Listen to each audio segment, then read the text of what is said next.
Eh, na paano ka na naman, Mas Karyas? Nakatuko na. Kalas. Nangikot yung ulo mo. Butlog, ikaw ba yan? Pasensya ka na, ha? Hindi na kita maaninag. Grabe na itong panlalabo ng mata ko. Hindi na tumatalab tong salamin ko, eh.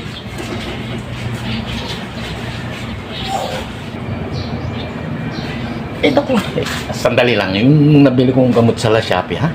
Gamot na naman. Kagaya na naman yan nung isang araw. Nung isa pang araw. Sabi mo, bibigyan mo akong gamot sa halagang mura. Wala, gasolina lang. Ginaganto mo lang,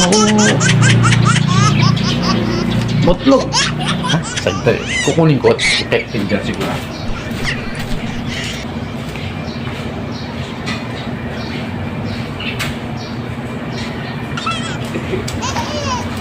Ito. Sa tatlong patak lang sa tila. Kaya nung babalik na ang paningin mo. Lagi mo na lang ginagawa sa akin. Naku eh. Matandang, dala na ako sa iyo. O sige. Tingnan ko.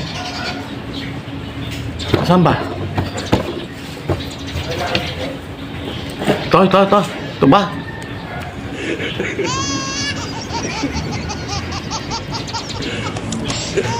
Diyos mo. Yo, 606. Eh, walang yaka yan yung unang binigay mo sa akin, eh. Sabi mo, bago, libre lang. Sira. Ano? Kanila, wasak na ako. Malilate na ako. Punta na ang utang mo sa akin.